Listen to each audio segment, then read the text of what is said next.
அஸ்ஸலாமு அலைக்கும் வரஹ்மத்துல்லாஹி வபரகாத்துஹு.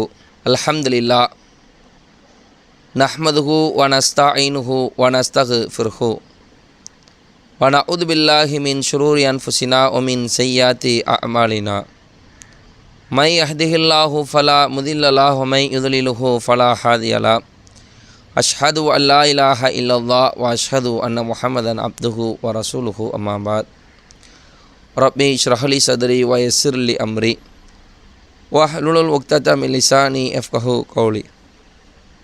அளவற்ற அருளாளனும் நிகரில்லா பேரன்புடையனுமாகிய எல்லாம் வல்ல அல்லாஹுவின் திருப்பெயரால் வல்ல நாயகனின் சாந்தியும் சமாதானமும் நபிகள் நாயகம் ஸல்லல்லாஹு அலைஹி வஸல்லம் அவர்கள் மீதும், இன்னும் இந்த ரமலானுடைய காலத்தில் இஸ்லாத்தை அறிய வேண்டும் என்ற நோக்கத்தில் இங்கு அமர்ந்திருக்கிற அவர்கள் அனைவர் மீதும் இறைவனின் சாந்தியும் சமாதானமும் உண்டாகட்டுமாக. அன்பார்ந்த சகோதர சகோதரிகளே, தாய்மார்களே, புனித போர்களும் படிப்பினைகளும் என்ற தலைப்பின் கீழ் ஒவ்வொரு தகவல்களை நாம் பார்த்து கொண்டு வருகிறோம்.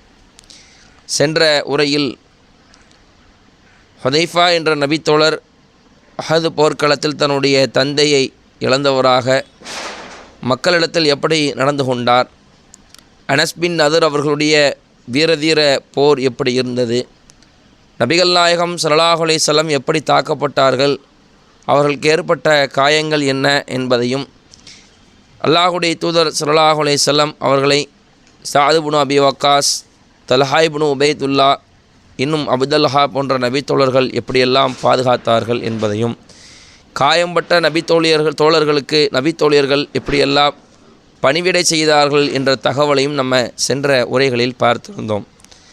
அதனைத் தொடர்ந்து உஹது போர்க்களம் இப்படியான ஒரு சூழலில் இருக்கும் பொழுது போர் ஒரு முடிவுக்கு வருகிறது. திரும்பி பார்த்தால் பத்ருடைய அந்த ரிசல்ட்டு உஹதில் இல்லை. இஸ்லாமியர்களுக்கு வெற்றி என்று சொல்ல முடியாது, சரிக்கு சமமான பாதிப்பு என்ற நிலையில்தான் உஹது போர்க்களத்தினுடைய முடிவு இருந்தது. நீங்கள் சிந்திச்சு பாருங்கள், இரண்டு படையினர்களும் சண்டையிட்டு விட்டு அப்படியே சமாதான நிலையில் இருக்கிற நிலையில் முஸ்லீம்களும் இஸ்லாமிய படைகளும் ஒரு பக்கத்தில் மருத்துவம் பார்த்து கொண்டு அப்படியே இருக்கிறார்கள். இணை வைப்போர்கள் அவர்கள் மறுபுறத்திலே இருக்கிறார்கள். அப்பொழுது இணை வைப்போர்களுடைய தலைவரான அபு சுஃபியான் பிற்காலத்தில் இவர் இஸ்லாத்தை ஏற்றுக்கொள்கிறார். அவர் நபிகள் நாயகம் ஸல்லல்லாஹு அலைஹி வஸல்லம் நபித்தோழர்கள் இருக்கிற சபையில் கேட்கிறார், அஃபில் கௌமி முஹம்மத், இந்த கூட்டத்தில் முஹம்மது இருக்கிறாரா என்று கேட்கிறார். அல்லாஹுடைய தூதர் சொன்னாங்க, லா துஜிபுஹு, அவருக்கு நீங்கள் பதில் சொல்லாதீர்கள். அஃபில் கௌமி இப்னு அபி குஹாஃபா, இப்னு அபி குஹாஃபா, அபு குஹாஃபாவுடைய மகன் அபூபக்கர் இந்த கூட்டத்தில் இருக்கிறாரா?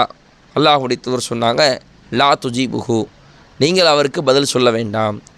அஃபில் கௌமி இப்னுல் ஹத்தாப், ஹத்தாபின் புதல்வர் உமர் அவர்கள் இந்த கூட்டத்தில் இருக்கிறார்களா என்று கேட்கிறார்கள். அல்லாஹ்வுடைய தூதர் ஸல்லல்லாஹு அலைஹி வஸல்லம் அதே மாதிரியே சொல்கிறார். அப்போ சொல்லிவிட்டு அபு சுஃபியான் சொல்கிறார், இன்ன ஹா உல்லாஹி குத்திலோ, இவர்களெல்லாம் செத்து விட்டார்கள், கொல்லப்பட்டு விட்டார்கள். உளவு கான அஹ்யா அன் லா அஜாபு, உசுரோடு இருந்தால் தான் பதில் சொல்லியிருப்பாங்களே. அபூபக்கர் எங்கன்னு கேட்குறேன், உமரை எங்கன்னு கேட்குறேன், முஹம்மதை எங்கன்னு கேட்குறேன், சத்தமும் வரல பதிலும் வரலன்னா இவர்களெல்லாம் கொல்லப்பட்டு விட்டார்கள் என்று ஏளனமாக அவர் சொல்லி கொண்டிருக்கிறார்.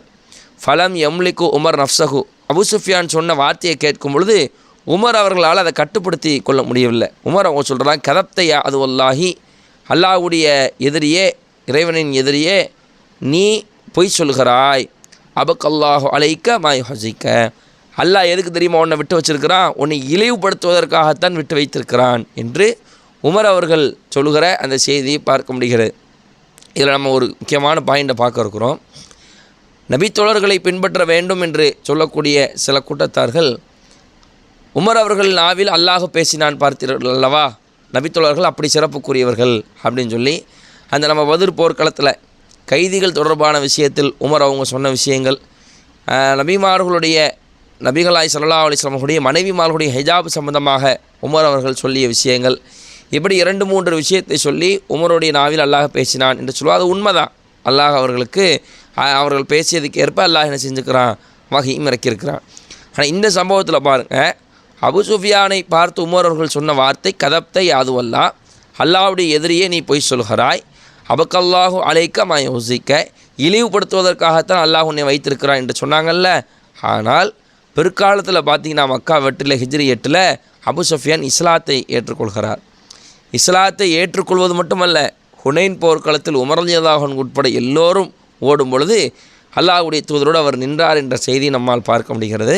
அப்போ உமர் அவங்க எது சொன்னாலும் மார்க்கமாகி விடாது, மார்க்கத்துக்கு உகந்ததாக சொல்லும் பொழுது அது அல்லாஹ்வுடைய வகைக்கு ஒத்துப்போகிறது என்று தான் நாம் புரிந்து கொள்ள வேண்டும் என்பதற்கும் இது ஒரு சான்றாக அமைகிறது என்பதை நம்மால் பார்க்க முடிகிறது.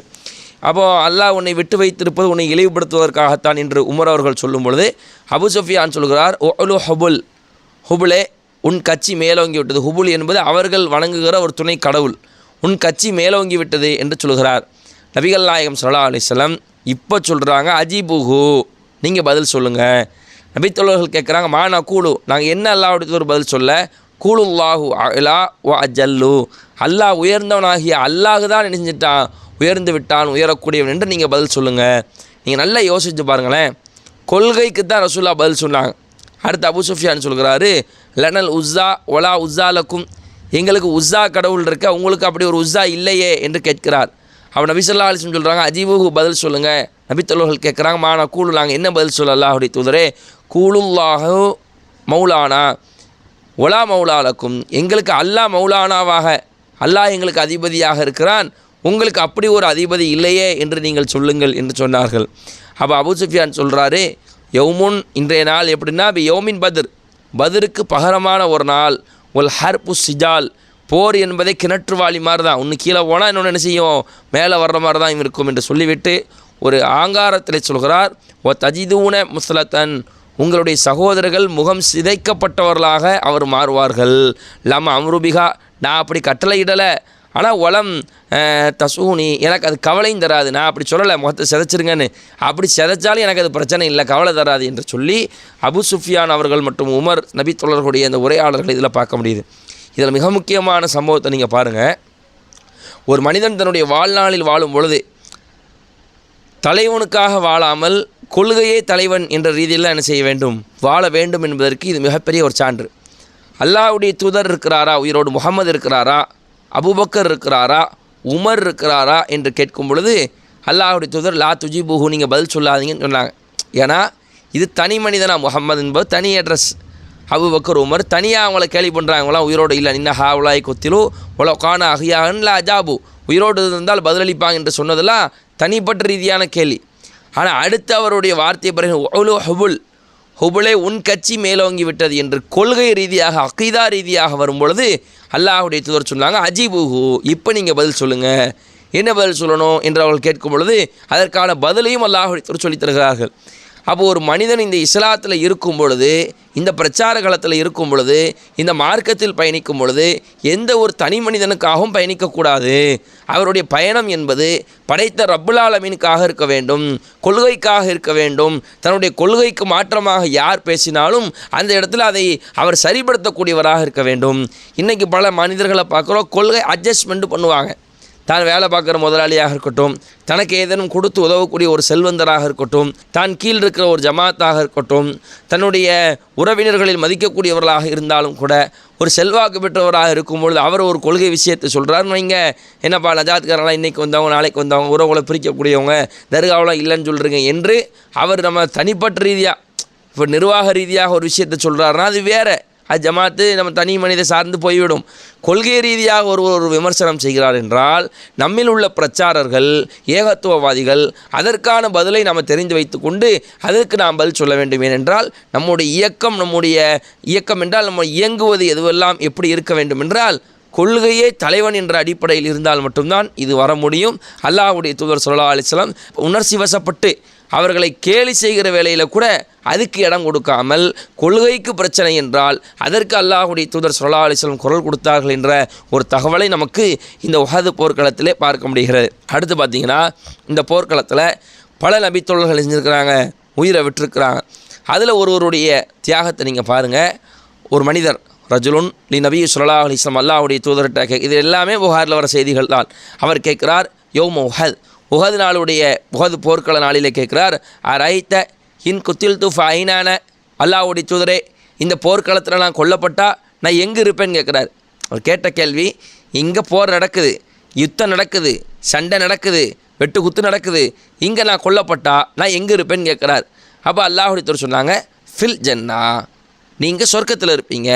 ஃபல்கா தமராத்தின் ஃபியதி, தன்னுடைய கரத்தில் உள்ள பேர்ச்சம்பழங்களை, அவர் சாப்பிட்டு இருந்திருக்கிறார் போல், அந்த பேர்ச்சம்பழங்களை தூக்கி எறிந்து விட்டு சும்மா காத்தல ஹத்தா குத்தில, அவர் அந்த போர்க்களத்தில் போய் சண்டையிடுகிறார், கொல்லப்பட்டு விட்டார். அப்போ ஒரு நபித்தோழர் எந்த அளவிற்கு இம்மையை தூக்கி எறிந்து விட்டு மறுமையை நேசிக்கக்கூடியவராக இருக்கிறார் என்பதை பாருங்கள். இன்றைக்கி நம்ம மறுமையை நேசிக்கிறோம்னு சொல்கிற முஸ்லீம்னா என்ன அர்த்தம், மீனா என்ன அர்த்தம், மறுமையை நேசிக்கக்கூடியவர் என்ற அர்த்தம். இன்றைக்கி நம்ம மறுமையை நேசிக்கிறோம்ல, நாம் இந்த மாதிரி இருக்கிறோமா? இந்த போர்க்களத்தில் கொல்லப்பட்டால் உங்களுக்கு சொர்க்கம் இருக்குன்னு சொன்னால், அந்த பேரித்தம்பழத்தை சாப்பிடுகிற நேரத்தை கூட இந்த அற்பமான துன்யாவில் நான் கழிக்க விரும்பவில்லை என்று தூக்கி எறிந்து விட்டு தூதரை நோக்கி, தூயவனை நோக்கி, தூதருடைய சொல்லுக்கு கட்டுப்பட்டு தூயவனுக்காக போர்க்களத்தில் களமிறங்கி கொல்லவும் படுகிறார் என்றால் எந்த அளவிற்கு மறுமையை, சொர்க்கத்தை அவர் நேசித்திருப்பார், எந்த அளவிற்கு உலகத்தை ஒரு பொருட்டாக கருதாமல் இருந்திருப்பார். ஏன், அவருக்கு பிள்ளைகள் இல்லையா, அவருக்கு வியாபாரம் இல்லையா, அவருக்கு பழக்க வழக்கம் இல்லையா, அவருக்கு அந்தஸ்து இல்லையா? ஏன் அவர் அதை யோசிக்கலை? துனியா சார்ந்து எந்த விதமான ஒரு யோசனையும் இல்லாமல் சாப்பிட்ற நேரத்தை கூட துனியாவில் கழிக்க வேண்டாம்னு தூக்கி போட்டு சொர்க்கமா, இதோ இந்த சொர்க்கத்துக்கு நான் வந்து விட்டேன் என்று ஓடுகிறார். அது என்ன மாளிகையாக உள்ள நுழையிறதுக்கு? போர்க்களம். அங்கு போனால் வெட்டப்படுவோம், அங்கு போனால் குத்தப்படுவோம், ஈட்டிகளால் துளைக்கப்படுவோம், இரத்தம் பீரிட்டு ஓடும், நரம்புகளும் சதைகளும் எலும்புகளும் வெட்டப்படும், துடித்து தான் இறைப்பாதையில் சாவோம். ஆனால் அந்த சாவிற்கு மறுமையில் சொர்க்கம் இருக்கிறது என்றால் நான் சாவத் தயார் என்று தன்னுடைய உடலை வருத்தி கொண்டு அந்த போர்க்களத்திலே நபித்தோழர்கள் போர் செய்கிறார்கள், செத்து மடிகிறார்கள், சகிதாகிறார்கள். என்றால் இன்றைக்கு இறைவனுக்காக, சொர்க்கத்திற்காக நம்முடைய உடல் உழைப்பு தான் என்ன? பொருளாதார உழைப்பு செய்கிறோமா? உடல் உழைப்பு செய்கிறோமா? இறை பாதைக்காக, ஒரு பள்ளிவாசலுக்காக உழைக்கக்கூடியவர்களாக இருக்கிறோமா? மார்க்க பணிக்காக உழைக்கிறோமா? சமுதாய பணிக்காக உழைக்கிறோமா? சொர்க்கத்திற்காக ஒரு விஷயம் சொல்லப்படும் பொழுது அதற்காக உடல் உழைப்பை செலுத்தக்கூடியவர்களாக இருக்கிறோமா? அப்படி இன்றைக்கி சமுதாயத்தை பார்க்க முடியலை. அப்போ இப்படி ஒரு நபித்தோழர் தியாகம் செய்ததை நம்மால் பார்க்க முடிகிறது. அப்துல்லா என்ற நபித்தோழர், அவருடைய மகன் ஜாபிர் இப்னு அப்துல்லா என்பவரும் இந்த போர்க்களத்தில் கொல்லப்படுகிறார். லம்மா குத்தில அபி, இந்த ஹதீஸை ஜாபிர் அவங்களே அறிவிக்கிறாங்க, புகாரில் இடம்பெறுகிற செய்தி தான். என்னுடைய தந்தை கொல்லப்பட்டு விட்டார்கள். ஜஅல்து அபகி, நான் ரொம்ப அழக்கூடியவனாக மாறிவிட்டேன். வக்ஷிஃபு சௌப அண்ட் வஜிஹி, அவங்களுடைய முகத்தில் துணிகள் போடப்பட்டிருந்துச்சு, அதை நான் எடுப்பதற்காக நான் முனைந்தேன். ஒ ஜஅல அஸ்ஹாபு நபி ஸல்லல்லாஹு அலைஹி வஸல்லம் யன்ஹவுனி, நபித்தோழர்கள் எல்லாம் என்னை தடுத்தார்கள். நான் அழுது கொண்டு எங்கள் வாப்பா மூஞ்சில் உள்ள துணி எடுக்க போனேன். ஏன்னா ஜனாசாவை மூடித்தானே வச்சுருப்பாங்க, இன்றைக்கி நம்ம மூடி வச்சுருக்கிறோம்ல, அதில் அதுக்கு ஒரு சான்று தான். அதை பார்க்க செல்வது எப்படி பார்க்க போகிறாங்க, அதுவும் இதில் உள்ள சட்டத்திலிருந்து நம்ம எடுத்துக்கொள்ளலாம். அப்போ அந்த துணியை விலக்கி பார்க்குற வேளையில் நபித்தோழர்களாம் தடுத்தார்கள். ஒன் நபி ஸல்லல்லாஹு அலைஹி வஸல்லம் லம் யன்ஹ, ஆனால் அல்லாஹ்வுடைய தூதர் என்ன செய்யலை, என்னை தடுக்கலையே. அது பாசம், நேசம், அழுகை எல்லாம் என்ன செய்யத்தான் செய்யும், இருக்கத்தான் செய்யும். ஆனால் அல்லாஹ்வுடைய தூதர் சொன்னாங்க, ஒ கால நபி ஸல்லல்லாஹு அலைஹி வஸல்லம் லா தபக்கி, நீங்கள் அழ வேண்டாம். இன்னொரு இடத்துல எப்படி சொல்கிற மாதிரி வருதுன்னா, மா துபக்கிஹி, நீங்கள் ஏன் அழுவுறீங்க? மா ஜாலத்தில் மலாய்க்கத்து துலில்லுஹு பி அஜ்னிஹத்திஹா ஹத்தா ருஃபிக, இந்த இடத்திலிருந்து அவர் தூக்கப்படுகிற வரை, சுமக்கப்படுகிற வரை மலக்குமார்கள் ரெக்கைகளால் அவரை போர்த்தி கொண்டு நிற்கிறார்கள், நிழலிட்டு கொண்டிருக்கிறார்கள் என்று அல்லாஹ்வுடைய தூதர் ஸல்லல்லாஹு அலைஹி வஸல்லம் சொல்கிறாங்க. ஏன் அழுவுற? தந்தை கொல்லப்பட்டாங்கன்னா சுற்றி மலக்குமார்கள் ரெக்கைகளால் நிழலிட்டு கொண்டிருக்கிறார்கள், நீங்கள் அழ வேண்டிய அவசியம் இல்லை என்று அல்லாஹ்வுடைய தூதர் அந்த மகனாருக்கு சொன்ன அந்த செய்தியை நம்மால் பார்க்க முடிகிறது. அடுத்து ஒரு தியாகி, உஹது போர்க்களத்திலேயே முஸாப் இப்னு உமைர் என்ற ஒரு நபித்தோழர், ஹாஜர்னா மஅ நபி ஸல்லல்லாஹு அலைஹி வஸல்லம், நாங்கள் நபி ஸல்லல்லாஹு அலைஹி வஸல்லம் அவரோடு ஹிஜ்ரத் செய்தோம். ஒ நஹ்னு நப்தகி வஜஹல்லா, அல்லாஹ்வுடைய முகப்பொருத்தத்தை நாடியவர்களாக நாங்கள் என்ன செஞ்சோம், அல்லாஹ்வுடைய பாதையில் நாங்கள் ஹிஜ்ரத் செய்து சென்றோம். ஓ வஜப அஜ்ருனா அலல்லாஹ், எங்களிலே சில நபர்கள் என்ன சென்றோம், இந்த உலக உலகத்திலே அதனுடைய கூலிகளை நாங்கள் பெற்றுக்கொண்டோம். ஓ மின்னா மன் மதா, எங்களில் சென்றுவிட்ட இறந்துவிட்ட சில நபர்கள் இருக்கிறார்கள். லம் யகுலு மின் அஜ்ரிஹி ஷையா, அவர்கள் எந்த ஒரு பிரதிபலனையும் இந்த உலகத்தில் அனுபவிக்கலை. இஸ்லாத்துக்காக வந்தார்கள், இஸ்லாத்திற்காக உழைத்தார்கள், இஸ்லாத்தை சுவாசித்தார்கள், இஸ்லாத்தை காதலித்தார்கள், இஸ்லாத்திலே மரணித்தார்கள். அவர்கள் இந்த உலகத்தில் எந்த விதமான ஒரு விஷயத்தையும் அவர்கள் பெற்றுக்கொள்ளவில்லை என்று சொல்லிவிட்டு கானமின்ஹும் முஸாப் இப்னு உமைர், முஸாப் இப்னு உமைர் என்ற நபித்தோழரும் அப்படிப்பட்ட மனிதர்கள் இருந்து அவர் உள்ளவர்தான். குத்தில யௌமு உஹத், உஹது போர்க்களத்திலே அவர் கொல்லப்படுகிறார். ஃபலம் யத்ருக்கு இல்லா நமிரத்தன், அவரிடத்தில் ஒரே ஒரு கோடு போட்ட ஒரே ஒரு துணிதான் அவரிடத்தில் இருந்தது. அவர் செத்து கிடக்கிறார், அவருடைய துணி ஒரே ஒரு துணிதான் இருக்கிறது. குன்னா இதா கத்தைனா பிஹார் அசஹு ஹரஜத் ரிஜ்லாஹு, அதை வைத்து கொண்டு அவருடைய தலையை நாங்கள் மூடினால் அவருடைய கால் வெளிப்பட்டு நிற்கிறது. வைதா குத்திய பிஹார் ரிஜ்லாஹு ஹரஜ ரசுஹு, அதை கொண்டு அவருடைய காலை நாங்கள் மூடினால் தலை அவருக்கு வெளியே தெரிகிறது. ஃபகாலனா நபி ஸல்லல்லாஹு அலைஹி வஸல்லம் கத்து பிஹார் ரஸஹு, அவருடைய தலையை நீங்கள் மூடுங்கள். ஃபஜஅலு அலா ரிஜ்லைஹில் இதுகீர், இதுகீர் என்ற புல்லை கொண்டு அவருடைய காலை மறைத்து கொள்ளுங்கள். நீங்கள் யோசித்து பாருங்கள், எப்படியான ஒரு நபித்தோழர். அவர் இறந்து போகிறாரு, அவர் விட்டு சென்ற துணி ஒரே ஒரு கோடு போட்ட துணி, ஒரே ஒரு கோடு போட்ட துணி. அந்த துணியை வைத்து கொண்டு அவரை கஃனிட்டால் தலையை மூடினால் நபித்தோழர்கள் சொல்கிறார்கள் கால் தெரிகிறது, காலை மூடினால் தலை தெரிகிறது. அல்லாஹ்வுடைய தூதர் சொன்னாங்க, மனிதனுக்கு கஃனிடும் பொழுது மூடப்படுகிறது முதல்ல தலையைத்தான் மூடணும், அதுக்கப்புறம் காலை புல்லை வச்சு மூடுங்க என்று சொல்கிறாங்களே. இன்றைக்கி ஒரு ஜனாசா அப்படி இருந்திருக்குமா? என்னங்க வருமன் புலம்புறோம், என்ன கடன் புலம்புறோம், பொருளாதாரம் தேவைன்னு உலகத்தில் ஓடுறோமே. இந்த மாதிரி தேவைகள் இருக்குதா? இந்த மாதிரி கஷ்டப்பட்டுட்டீங்களா? இன்றைக்கி இஸ்லாமிய சமுதாயம் எப்படி இருக்குது தெரியுமா? பணம் இல்லைன்னா ஏதோ கூனி குறுகி இருக்கிறாங்க. காசு பணம் இல்லைன்னு வைங்களேன், வறுமையில் இருக்குங்கிறீங்களே. வறுமையை கொண்டு என்ன உங்களுக்கு பயம்? வறுமைக்காக எல்லா இடத்துல பிரார்த்தனை செய்யுங்க, வறுமை நீங்கன்னு தன்னிறைவாக இருக்குன்னு கேளுங்க, முயற்சி செய்யுங்க, உழைப்பு செய்யுங்க, ஹலாலாக சம்பாதிங்க. ஒருவேளை அல்லாஹ் வறுமையாலேயே வச்சுருந்தா தான் இப்போ என்ன? ஏன் வறுமையில் இருந்தால் நமக்கு சொர்க்கம் கிடைக்காதா? பல ஆண்டுகளுக்கு முன்பாக சொர்க்கத்தில் இருப்பார்கள். ஏழைகளை சொர்க்கத்தினுடைய பாபுகளில் வாசல்களில் நான் பார்த்தேன், அல்லாஹ்வுடைய தூதர் சொன்னாங்க. இந்த செய்தி நமக்கு என்ன விளங்குறது? ஏழையாக இருக்கிறனால அந்த நபித்தோழர் எதுவும் குறைஞ்சு விட்டாரா? அவர் சொர்க்கவாசி, சொர்க்கத்தில் இருக்கக்கூடியவர், உஹது போர்க்களத்தில் கொல்லப்பட்டவர்.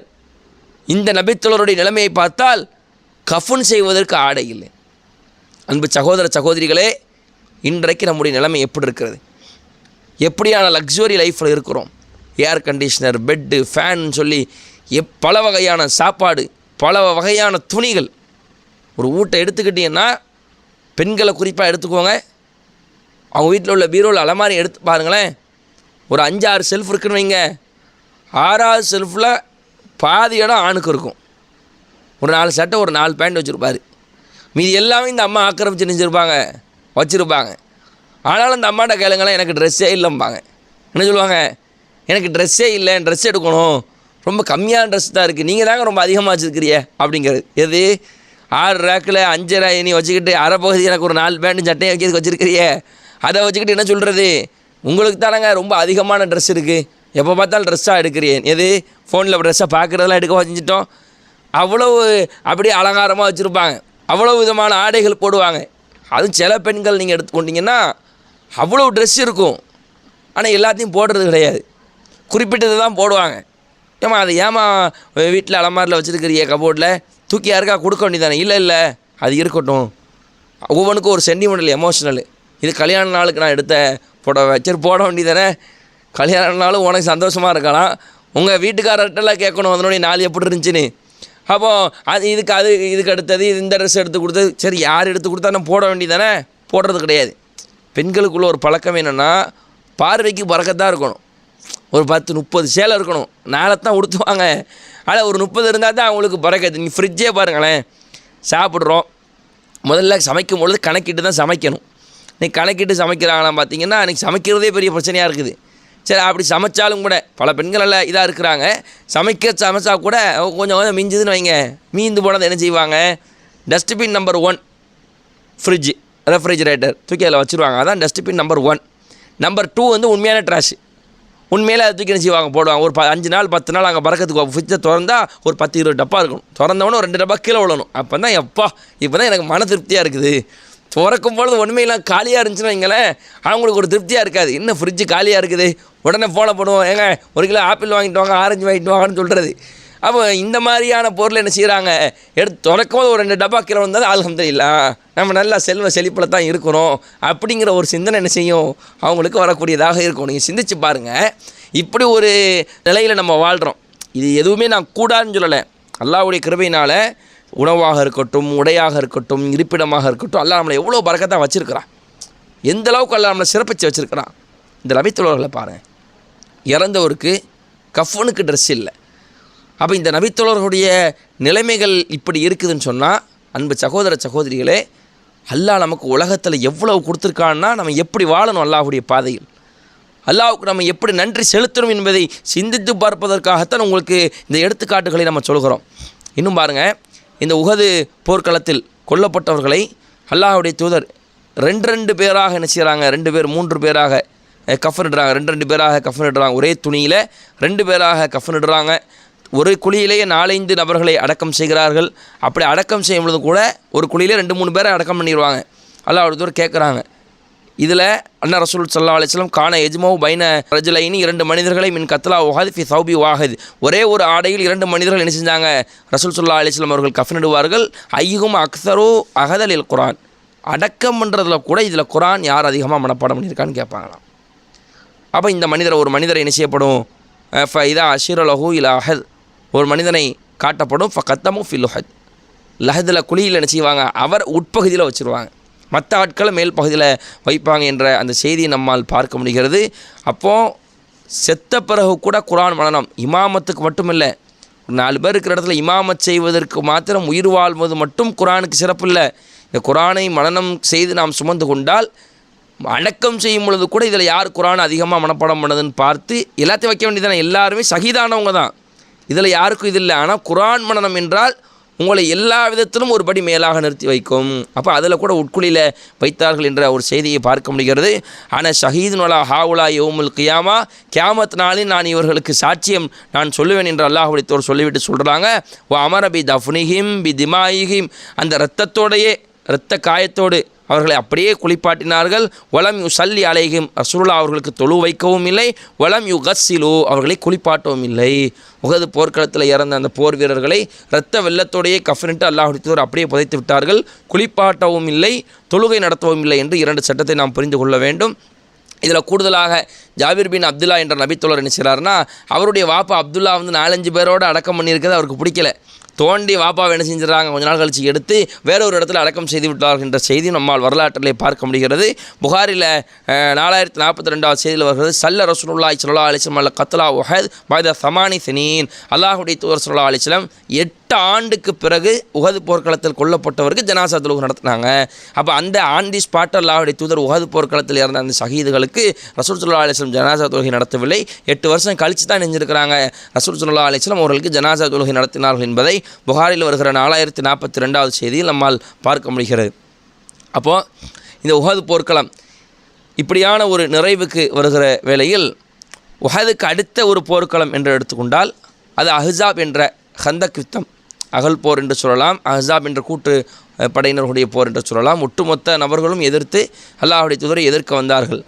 அதுக்காகத்தான் அதுக்கு அஹ்ஸாப் போர் என்ற ஒரு பெயரும் இருக்கிற, ஹந்தக் குழி தோண்டி வைக்கிறனால அகல் போர் என்ற பெயரும் இருக்கிறது. அதற்கு முன்பாக பனு லிஹியான் என்ற ஒரு கூட்டம் இருந்துச்சு. இந்த உஹதுக்கும் அஹ்ஸாபுக்கும் நடையில் சில நிகழ்வுகள் இருக்குது, அதில் நமக்கு நிறைய படிப்பினைகள் இருக்குது, அதையும் நாம் தெரிந்து கொள்ள வேண்டும். இது புகாரில் வர செய்தி தான். அல்லாஹ்வுடைய தூதர் ஸல்லல்லாஹு அலைஹி வஸல்லம் ஒரு 10 நபர்கள் என்ன செய்கிறாங்க, ஒரு இடத்துக்கு அனுப்புகிறாங்க. 10 நபர்கள் அனுப்பும் பொழுது ஒரு உளவு படையை பஅஸ ரசூலுல்லாஹி ஸல்லல்லாஹு அலைஹி வஸல்லம் அஷரத்த ஐனன், உளவு படையை ஒரு 10 பேர் ரசூல் ஸல்லல்லாஹு அலைஹி வஸல்லம் அனுப்புகிறாங்க. கவனமாக நீங்கள் கேளுங்க. அமர அலைஹிம் ஆசிம் இப்னு சாபித் அன்சாரி, அன்சாரியை சார்ந்த ஆசிம் என்ற ஆசிம் இப்னு சாபித், இந்த ஆசிம் என்பவரை அமீராக வைத்து ரசூல் ஸல்லல்லாஹு அலைஹி வஸல்லம் அனுப்புகிறாங்க. இந்த ஆசிம் என்பவர் உமர் இப்னு கத்தாப் என்பவருடைய ஒரு ரிலேஷனாக என்ன இருக்கிறாங்க. அப்போ அவங்க உஸ்ஃபான் என்ற ஒரு இடத்திற்கும் மக்காவுக்கும் உள்ள ஹத்தா என்ற ஒரு இடத்துக்கு அருகில் என்ன செய்கிறாங்க, அவங்க தங்கி செல்கிறாங்க. அப்போ இந்த பனு லிஹியான் கூட்டத்தார்கள் என்ன செய்கிறாங்கன்னா, இந்த ரசூலுல்லாஹ்வுடைய 10 உளவுப்படை வந்தெடுப்பது என்பதை அறிந்த உடனேயே ஒரு 100 மனிதர்களை, அம்பு எறியக்கூடிய ஒரு 100 மனிதர்களை எடுத்துக்கொண்டு தேடி சென்று விடுகிறார்கள். தேடி போயாச்சுன்னா இந்த ஆசிம் உட்பட யாரெல்லாம் இதில் போனாங்க நீங்கள் ஹதீஸ்கள் எடுத்து பார்த்தீங்கன்னா, ஆசிம் என்பவர் இதில் சென்றிருக்கிறார், ஹொபேப் என்பவர் சென்றிருக்கிறார், இன்னும் ஒரு நபித்தோழர் இந்த போர்க்களத்தில் என்ன செய்கிறாங்க செல்கிறாங்க. மொத்தம் ஒரு 10 நபர்கள், பேரறிந்தவர்களில் ஒரு 10 நபர்கள் செல்கிறாங்க. இவர்களை அப்படியே விரட்டி பிடிப்பதற்காக இந்த 100 பேர் பனுலுகியான குலத்தை சார்ந்த ஒரு 100 பேர் என்ன செய்கிறாங்க, அப்படியே விரட்டி செல்கிறாங்க. அவங்களுடைய காலடி தடத்தெல்லாம் பார்த்து ஓரளவுக்கு அவங்க தங்கிட்டு போன இடத்த கண்டுபிடிச்சிட்டாங்க. கடைசியாக இருந்து ஓய்வு எடுத்துட்டு சாப்பிட்டு போன இடத்த கண்டுபிடிச்சி போய் பார்க்கும்பொழுது அங்கே பேர்ச்சம்பழம் கிடக்குது. ஃபக்கால் அவர்கள் சொன்னார்கள், தம்ரு யஸ்ரீப், இது மதினாவுடைய பேர்ச்சம்பழம் தான். அப்போ மதினாலேருந்து ஆள் வந்திருக்கு. இது மக்காவில் உள்ள பேர்ச்சம்பழம், மக்கா பேர்ச்சம்பழத்துக்கும் மதினா பேர்ச்சம்பழத்துக்கும் வித்தியாசம் இருக்குது. இது மதினாவை சார்ந்த பேர்ச்சம்பழம் தான் என்று சொல்லி அந்த 100 பேர் என்ன செய்கிறாங்க, துரத்தி போகிறாங்க. அப்போது இந்த ஆசிம் அவர் உட்பட உள்ள அந்த 10 நபர்கள் என்ன செய்கிறாங்க, ஒரு மலையில் இருக்கிறாங்க. மலையில் போயிருந்தால் இந்த 100 பேர் போய் சுற்றி வளைச்சிட்டாங்க. 4 பக்கமும் சுற்றி வளைச்சிட்டு நீங்கள் பாருங்கள், அப்படியே ஒரு சினிமா படத்தில் சொல்லுவாங்கள்ல, அத்தை மிஞ்சிய ஒரு நிலையாக இது இருக்கும். அப்போ ஒரு 100 பேர் சுற்றி நின்று அவங்கள பார்க்கும் பொழுது அந்த நேரத்தில் ஆசிம் அவங்க சொல்கிறாங்க, இவங்க இங்கேருந்து அறிவிப்பு போடுறான், இந்த மாதிரி உங்களை ஒன்றும் செய்ய மாட்டோம், நீங்கள் ஒழுங்காக என்ன செஞ்சுருங்க, மலையை விட்டு கீழே இறங்கி வந்துடுங்க, உங்களை நாங்கள் உயிரோடு விட்டுருவோம் என்று சொல்லும் பொழுது ஃபக்கால் ஆசிம் அவங்க சொல்கிறாங்க, ஐயுஹல் கௌம், கூட்டத்தார்களே, அம்மா ஆன ஃபலா அன்ஜிலு ஃபி திம்மத்தி காஃபிர்களுடைய இந்த உடன்படிக்கையை ஏற்று நான் இங்கேருந்து இறங்கி வரமாட்டேன் என்று ஆசிம் என்ன செய்கிறாரு சொல்கிறார். சொன்ன உடனே அவங்க தாக்குதலை நடத்துகிறார்கள். எந்த அளவிற்கு என்றால், சும்ம கால அல்லாஹும் அக்பீர் அண்ணா நபியக்க ஸல்லல்லாஹு அலைஹி வஸல்லம், அல்லாஹ்வுடைய தூதருக்கு எங்களுடைய செய்தியை நீ எடுத்து வைத்து விடியா, அல்லாஹ் இவர்கள் எங்களை கொன்று விடுவார்கள், இவன் சொல்கிறான் கீழே வந்தால் உயிரோடு விட்டுருவான், ஆனால் இவன் உயிரோடு விடமாட்டான். இந்த வரலாற்றினுடைய முடிவில் உங்களுக்கு தெரியும், ஆசிம் சொன்னது உண்மைதான், காஃபியர்கள் பொய் வாக்குறுதித்தான் கொடுப்பார்கள், அவருடைய வாக்குகளை நாம் நம்ப முடியாது என்பதற்கு இது ஒரு சான்றாக இருக்கும். இறுதி வரையிலும் 10 நபர்கள் நினைஞ்சிருவாங்க, கடைசி வரையில் இவங்க கொண்டுருவாங்க. அப்போ ஆசிம் அவர் சொன்னார், உங்களுடைய வாக்குறுதியை நம்பி நான் வரமாட்டேன், என்னை எப்படி நீங்கள் கொண்டுருவீங்கன்னு தெரியும், யா அல்லாஹ் எங்களை பற்றிய செய்தியை உன்னுடைய நபியிடத்தில் நீ தெரிவித்து விடு என்று சொல்லும்போது அல்லாஹ் அங்கே வகையும் இறக்கி விடுகிறான். ஒரு ரமோஹும் பின் நபிள், அவர்கள் அம்பை வச்சு தாக்குறாங்க. கத்தலு, கொன்று விட்டார்கள் ஆசிமையும் நசல இலேஹிம், அவரோடு இருந்த ஒரு 7-6 நபர்களையும், மொத்தம் 7 நபர்கள் ஆசிம் உட்பட 7 நபர்கள் என்ன செஞ்சுறாங்க, அம்பை வச்சு அடித்து என்ன செய்கிறாங்க, கொண்டு விடுறாங்க. சலாத்தன் அஃப்ரின் அலா அஹதி ஒ மீசாக், உடன்படிக்கையின் அடிப்படையில் ஒரு 3 பேர் மிஞ்சிருக்கிறாங்க. யாரெல்லாம் பார்த்தீங்கன்னா, ஹொபேப் என்ற ஒரு நபித்தோழரும், ஜெயித் இப்னு தசினா, ஜெயிதும் ஹொபேப், புரிகிறதுக்காக ஜெயித் ஹொபேப் என்று நினைவைத்துக் கொள்ளுங்கள். ஜெயித் என்பவரும் ஹொபேப் என்பவரும் இன்னொரு மனிதரும் 3 பேர் என்ன செய்கிறாங்க, மிஞ்சிருக்கிறாங்க. இந்த 2 மனிதர்கள் ஹொபேபும் ஜெயிதும் என்ன செய்கிறாங்க, இறங்கி கீழே வர்றாங்க. இந்த ஒரு ஆள் மறுத்துட்டார், கண்டிப்பாக நான் அவங்க கூட வரமாட்டேன், ஹாதா அவ்வளோ கதிர், எனக்கு என்னுடைய சகாக்களுக்கு எடுத்துறது வல்லாகி இல்லை சஹபக்கும் இன்னலி பி ஹாவுலாய் உஸ்வத்துன் யுரீதுல் கத்லா, எனக்கு முன்னாடி கொல்லப்பட்டார்களே அவர்களிடத்தில் எனக்கு மிகப்பெரிய படிப்பினை இருக்கிறது, அதனால் அல்லாஹ் மீது ஆணையா நான் அவங்களோட வரமாட்டேன் என்று அவர் சொல்லும் பொழுது ஃபஜர்ரஹு வ ஆலஜுஹு ஃபபா ஐ எஸ்ஹபஹும், அவருடன் வர அவர் மறுக்கும் பொழுது அவரை அடித்து துன்புறுத்தி அந்த ஒரு மனிதரையும் கொண்டுட்டாங்க. ஆசிமையும் கொண்டுட்டாங்க. ஆசிமோடு இருக்கிற 6 பேர் 7ஐயும் கொண்டாச்சு, இங்கே ஒரு ஆளையும் கொண்டாச்சு 8. இப்போ மிஞ்சிருக்கிறது யார் பார்த்தீங்கன்னா, ஜெயித் என்பவரும் ஹுபேப் என்பவரும் தான். ஜெயித் என்பவர் என்ன செய்கிறாங்கன்னா, இன்னொரு இடத்துல என்ன செய்கிறாங்க, அவரை விற்று விடுறாங்க. அவர் பத்ர் போர்க்களத்தில் கலந்து கொண்டு இன்னொரு ஆளை வீழ்த்துறனால அதுக்கு பகரமாக விற்றுடுறாங்க. ஹுபேப் அவங்கள என்ன செய்கிறாங்கன்னா, ஒகான ஹுபேபு ஹுவ கத்ரல் ஹாரிஸ் என்ற ஒருத்தரை யௌமு பத்ர் போர்க்களத்தில் கொலை பண்ணியிருந்தார். பத்ர் போர்க்களம் நடக்கும் பொழுது ஹுபைப் அவர்கள் பதில் அந்த 310 உள்ள நபர் தான். போர் செய்யும் பொழுது எதிரிகள் ஒரு ஆளை கொண்டிருந்தார். கொண்ட உடனே அவன் பழி வாங்கிறதுக்கு துடிப்பாமல, அதுக்கு என்ன செஞ்சுட்டாங்க, சில காசுகளை வாங்கி கொண்டு ஹுபைப் அவங்கள என்ன செஞ்சிடறாங்க, அங்கே விற்றுடுறாங்க. ஹுபைப்பை கொண்டு போய் சிறையில் போட்டாங்க. புனித மாதம் முடிஞ்சதுக்கப்புறம், புனித மாதத்தில் கொல்லக்கூடாது, அவனும் அப்படித்தான், மார்க்க சட்டமும் அதுதான், புனித மாதத்தில் எந்த உயிரையும் எடுக்கக்கூடாது. புனித மாதம் முடிஞ்சதுக்கப்புறம் பொதுவான ஒரு இடத்துல வச்சு உங்களை என்ன செய்ய போகிறோம், நாங்கள் கொலை செய்ய போகிறோம் என்பதை சொல்லிவிட்டு அவரை சிறையிலே அடைத்து விட்டார்கள். சிறையிலே அடைத்து விட்டால் ஜைனத் பின் ஹாரிதா, அதாவது ஹாரிஸ் அவருடைய மகள் ஜைனப், அவங்க என்ன செய்கிறாங்க, அந்த சிறையில் இருக்கிறாங்க. அப்போ இவர் அந்த நாள் தான் இறக்க போகிற நாள் வரும்பொழுது மறை உறுப்புகளில் முடியை எடுக்க வேண்டும் என்பதற்காக கத்தி கேட்குறார். கத்திரித்தாங்க, என் முடியை எடுக்கணும்னு சொல்லி ஜைனப் அவங்கள்ட்ட கேட்கும் பொழுது ஜைனப் அவங்க என்ன செய்கிறாங்க, அந்த ஆயுதத்தை கத்தியை கொடுக்குறாங்க. அந்த நேரத்தில் என்ன ஆகி போச்சுன்னா, அவருடைய மகன் ஜைனப்புடைய மகன் கத்தியை வாங்கியிருக்கிறாரு. ஜெய்னபுடைய புள்ள என்ன செய்யுது, தவண்டு வந்து ஹுபைப் அவருடைய மடியில் வந்து உட்காந்துருச்சு. உட்கார்ந்தோடனே அந்த அம்மா ஜெய்னப் இருக்கிறாங்களே, அவங்க பயப்படுறாங்க. ஃபஸஅத்தன் அரஃபா ஹுபைப். அந்த அம்மா பயப்படுறாங்க, என்னடா ஏதோ ஒரு கைதி வந்து உட்கார்ந்துருக்கிறான், ஒரு கையில் கத்தி இருக்குது, ஒரு கையில் நம்ம புள்ள இருக்க, என்ன ஆக போகுது என்ற ஒரு பயம். ஃபகால ஹுபைப் சொல்கிறார், தஹ்ஷைன அன் அக்துலஹு, நான் கொன்று விடுவேன் என்று நீங்கள் பயப்படுறீங்களா?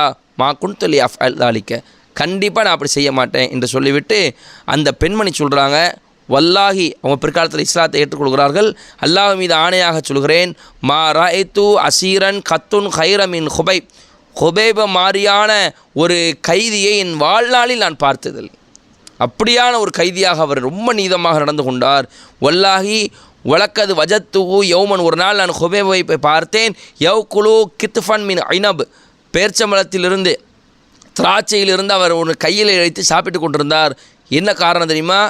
இன்னஹூல மூசக்குபில் ஹதீத், அவர் விலங்கிடப்பட்டவராக இருந்தால், ஆனால் அந்த நேரத்தில் ஒமாபி மக்கா மின் சமராத், மக்காவிலே அந்த சீசனே கிடையாது. அந்த நேரத்தில் ஐனப் என்ன செய்கிறாரு, திராட்சையை வைத்து அவர் சாப்பிட்டு கொண்டிருக்கிறார். ஒக்கான தக்கூலு, அவர் சொன்னார், இன்னஹுல ரிஸ்குன் ரஸகஹுல்லாஹு ஹுபைப், இது அல்லாஹ் அவருக்கு ஹுபைபுக்கு வழங்கிய ஒரு உணவாகும். மக்காவிலே அந்த மாதிரியான உணவு கிடையாது.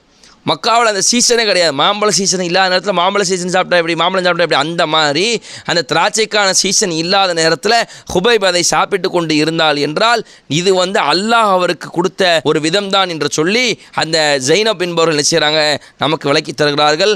அவரை கொல்வதற்காக மக்கள் அழைத்து செல்லும் பொழுது, கொள்கிற நாள் நெருங்கிவிட்டு அழைத்து செல்லும் பொழுது, காலலகும் ஹுபைப் அவர்களுக்கு சொல்கிறார்கள், தவுனி உசல்லி ரக்காயத்தைனி, என்னை நீங்கள் விட்டு விடுங்கள், நான் ஒரு 2 ரக்காயத் தொழுது விட்டு வருகிறேன் என்று சொல்லி சுருக்கமாக 2 ரக்காயத்தைனி 2 ரக்காயத்தை ஹுபைப் தொழுகிறார். ஃபக்கால வல்லாஹி லவுலா அன் தஹசிபு அன் மா பி ஜஸஉன் லஜித்து, நான் மட்டும் பயந்து விட்டேன், நான் தொழுகையை நீட்டியிருப்பேன், ஆனால் நீட்டி தொழுதிருந்தால் முஹம்மதனுடைய தோழர் மரணத்திற்கு அஞ்சி தொழுகையை நீட்டிக்கொண்டே இருக்கிறார் என்று நீங்கள் சொல்லிவிடுவீர்களோ என்ற அஞ்சிதான் என் தொழுகையை நான் சுருக்கி கொண்டேன், இல்லாவிட்டால் நான் நீட்டி தொழுதிருப்பேன் என்றால், இறை பாதைக்காக என்னைய அல்லாஹ்வுடைய தூதர் உளவாளியாக அனுப்பினார்கள். இந்த தூதருக்காகவும் இறைவனுக்காக நான் பயணப்பட்டு வந்தேன், மலைக்கணவாயில் ஒளிந்திருந்தேன், நீங்கள் என்னை பிடித்தீர்கள், கைது செய்தீர்கள், என்னை நீங்கள் மரண தண்டனை நிறைவேற்றுவதற்காக நீங்கள் கொண்டு வந்திருக்கிறீர்கள், எனக்கு பிரச்சனை இல்லை, இந்த 2 ரக்காயத்தை நான் தொழுதேன் என்றால் நான் நீட்டி கூட தொழவில்லை. ஏன் தெரியுமா? நாளைய வரலாறு ஹுபைப் என்பவர் மரணத்திற்கு பயந்து தன்னுடைய தொழுகையை நீட்டிக்கொண்டார் என்று சொல்லிவிடக்கூடாது. இந்த மரணத்திற்கு பயத்திற்கு ஒரு காலமும் நான் அஞ்சக்கூடியவன் இல்லை என்பதனை ஹுபைப் அவர்கள் சொன்னதாக இந்த வரலாற்று செய்தியிலே பார்க்க முடிகிறது. அதுக்கப்புறம் ஹுபைப் அவர்கள் பேசுகிறார்கள், கால அல்லாஹுமா ஹசீஹிம் அததா வகத்துலுஹும் பததா வலா துபுக்கி மின்ஹும் அகதா, எல்லா இவர்கள் ஒவ்வொருவரையும் நீ எண்ணி வைத்துக்கொள், இவர்கள் ஒவ்வொருவரையும் தனித்தனியாக நீ கொன்றுவிடு, இவர்களை யாரையும் நீங்கள் விட்டு விடாதே அல்லாஹ் என்று சொல்லி அல்லாஹ்விடத்திலே பிரார்த்தனை செய்கிறார்கள். பிரார்த்தனை செய்துவிட்டு ஹுபைப் அவர் சொல்கிறார்கள், நான் முஸ்லீமாக மரணிக்க கொல்லப்பட இருப்பதால் எனக்கு இந்த மரணத்தில் எந்த விதமான ஒரு பிரச்சனையும் இல்லை, அல்லாஹ்வுடைய முகப்பொருத்தத்தை நாடிதான் இந்த போர்க்களத்திலே நாங்கள் சாக இருக்கிறோம், எனவே எனக்கு இதில் எந்த பிரச்சனையும் இல்லை என்று சொல்லும்பொழுது காம இலேக அபுசுர்ஆ என்பவன் ஓடி வந்து ஹுபைப் அவர்களை கொலை செய்து விடுகிறான். கொலை செய்யும் பொழுது அந்த வரலாற்றில் சொல்லப்படுகிறது, கான ஹுபைப் ஹுவ சன்னலி கொல்லி முஸ்லீமின் குத்தில சபருசலா, சாவுற நேரத்தில் தொழுகிற அந்த 2 ரக்காயத் சுன்னாவை ஹுபைப் அவர்கள் மூலியமாகத்தான் இந்த சமுதாயத்துக்கு கிடைத்தது என்று சொல்லி அந்த வரலாற்று செய்தியை நம்மால் பார்க்க முடிகிறது. அன்பு சகோதரர்களே, இந்த மாதிரியான ஒரு நிலையில் பனு லிஹியான் என்ற ஒரு கூட்டத்தார்கள் அல்லாஹ்வுடைய தூதர் அனுப்பிய இந்த 10 நபர்களை வீழ்த்தி கொன்றுவிட வேண்டும் என்பதற்காக சதித்திட்டம் தீட்டியவர்களாக அவர்களை பிடித்து ஆசிமை கொன்றார்கள். அதில் உள்ள ஜெயித் என்பவரை கொன்றார்கள், அதில் உள்ள ஏனைய 7 நபர்களை கொன்றார்கள். மீதி உள்ள ஹுபைப் அவர்களையும் புனித மாதம் முடிகிற வரைக்கும் வைத்துக்கொண்டு ஹுபைப் அவர்களையும் கொன்றார்கள். ஆனால் ஹுபைப் அவர்கள் மரணத்தை கொண்டு அஞ்சவில்லை என்ற தகவலை நம்மால் பார்க்க முடியுது. அதுக்கப்புறம் நீங்கள் பார்த்தீங்கன்னா இந்த காஃபிர்கள் என்ன செஞ்சாங்கன்னா, ஆசிம் என்பவர் ஒரு மிகப்பெரிய ஒரு ஆள், ஆசிமை நாம் கொன்று விட்டோமா, ஆசிமைத்தான் நம்ம கொன்றிருக்கிறோம் என்பதை ஐடென்டிஃபை பண்ணுவதற்காக ஆள் அனுப்பி அவருடைய உடலில் உள்ள ஒரு உறுப்பை வெட்டி நீங்கள் எடுத்துவிட்டு வாருங்கள் என்று சொல்லி ஆளை அனுப்புகிறார்கள். ஆளை அனுப்பினால் நீங்கள் சிந்தித்து பாருங்கள், அல்லாஹ்வுடைய தூதர் ஸல்லல்லாஹு அலைஹி வஸல்லம் அவர்களுக்கு இந்த செய்திகள் எல்லாம் சொல்லப்படுகிறது. அவர் மிகப்பெரிய ஒரு மனிதனாக இருந்த காரணத்தினால் ஆசிமுக்கு எதிராக அவர்கள் ஆட்களை அனுப்பும் பொழுது அவர்கள் ஆசிம் அவருடைய உடலை தேடி சென்று அதில் உள்ள உடல் உறுப்புகளில் உள்ள பாகங்களை எடுக்கச் செல்கிறார்கள். அல்லாஹ் ரப்பில் ஆலமீன் மேகங்களை போன்று ஆண் தேனிகளை அனுப்பி அவர்களை அந்த இடத்திலிருந்து விரட்டி அடிக்கிறான். அவருடைய ஒரு சுண்டு விரலை கூட அவர்களால் தொட முடியாதவர்களாக அந்த போர்க்களத்திலே அவர்களை அனுப்பி விடுகிறான் என்ற செய்தியும் நம்மால் பார்க்க முடிகிறது. அன்பு சகோதர சகோதரிகளே, இப்படியே அல்லாஹ்வுடைய தூதருக்கு பிறகு இந்த உஹதுக்கு பிறகு நபிகள் ஸல்லல்லாஹு அலைஹி வஸல்லம் அவர்களுடைய வாழ்க்கை வரலாறு நீண்டு கொண்டிருக்கிற அந்த வேளையிலே திடீர்னு இன்னொரு சம்பவம் அல்லாஹ்வுடைய தூதருடைய காலத்தில் நடக்கிறது.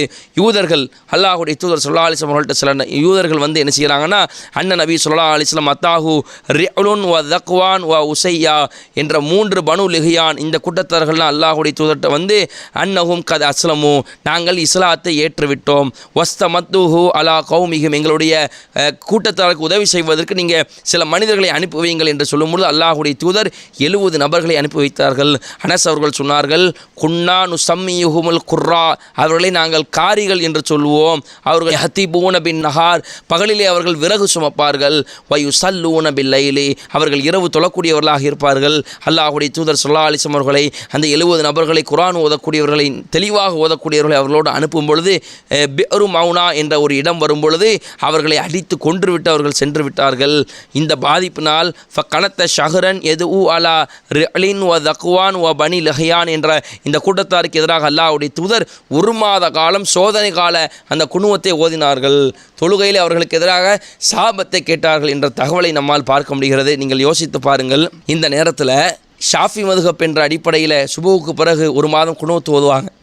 கொஞ்சம் சிந்திச்சு பாருங்கள், இந்த 1 மாத கால குனுவத்திற்கு பாருங்கள், இதுக்கு என்ன ஆதாரம், மார்க்கத்தில் ஆதாரம் இருக்கா?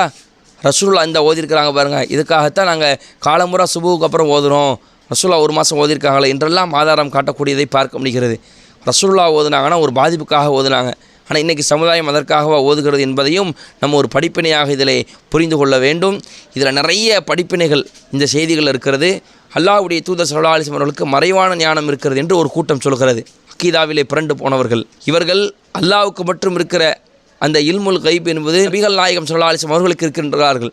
நீங்கள் யோசித்து பாருங்கள், அல்லாஹ்வுடைய தூதருக்கு சில போர்க்களம் இருக்கிற முஅத்தா போர்க்களம், ஏன் இந்த ஆசிம் அவர்களும் ஹுபைப் அவர்களும் கொல்லப்பட்ட செய்தி கூட அல்லாஹ்வுடைய தூதருக்கு தெரிஞ்சது. பத்ர் போர்க்களத்தில் யார் யார் எங்கே கொல்லப்படுவார்கள் என்பதை அல்லாஹ்வுடைய தூதர் அங்கங்கே மார்க் பண்ணி காணிச்சாங்க. இதெல்லாம் அல்லாஹ் அவர்களுக்கு அறிவித்து கொடுத்த செய்தி. அல்லாஹ்வுடைய தூதருக்கே எல்லாமே தெரியும்னு சொன்னால் 70 பேர் ரசூலுல்லாஹ் அனுப்பிச்சிருப்பாங்களா?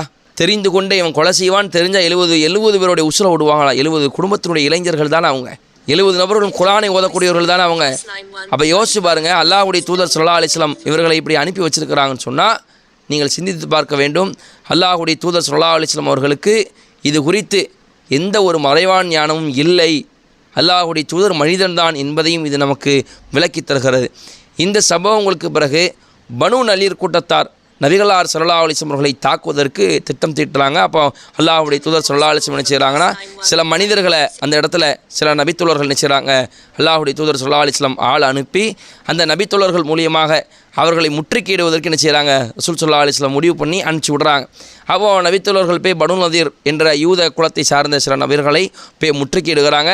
ஹர்ரக்க ரசூலுல்லாஹி ஸல்லல்லாஹு அலைஹி வஸல்லம் நகல பனி நதர், பனு நதர் கொடுத்த அதனுடைய அந்த பேர்ச்சம்பள மரத்தை ரசூலுல்லாஹ் எரிக்க சொல்கிறாங்க.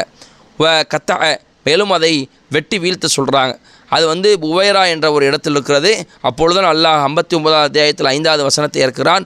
மா கத்தாயத்தும் மின் லைனத்தின் அவு தரக்துமுஹா காயிமத்தன் அலா உஸ்லிஹா, அதனுடைய வேறு பகுதி இல்லாமல் மேல் பகுதியை எரித்ததும் வெட்டியதும் பி இதன் இல்லா, அல்லாஹ்வுடைய நாட்டத்தை கொண்டு தான் நீங்கள் செய்தீர்கள். பாவியான கூட்டத்தை அல்லாஹ் தண்டிப்பதற்காகத்தான் இப்படி அல்லாஹ்வுடைய அனுமதியோடு தான் ஒரு மரத்தை வெட்டுறது மார்க்கத்தில் அனுமதி கிடையாது. போராக இருந்தாலும் மரத்தையோ பெண்களையோ குழந்தையோ அடுத்தவருடைய அந்த வழிபாடுதலத்தை செய்யக்கூடாது. ஆனால் இந்த இடத்துல அவர்களுக்கு அல்லாஹ் என்ன செய்கிறான், இந்த கூட்டத்தாருக்கு இந்த பர்டிகுலர் இந்த பேரில் மட்டும் அனுமதி கொடுத்து அந்த பேர்ச்ச மரத்தை எரிப்பதற்கும் வேரோட இல்லை, அதை எரிச்சு விட்டு அதை வெட்டி விட்டால் அங்கே வாழ்வதற்கான சூழல் அவர்களுக்கு இருக்காது.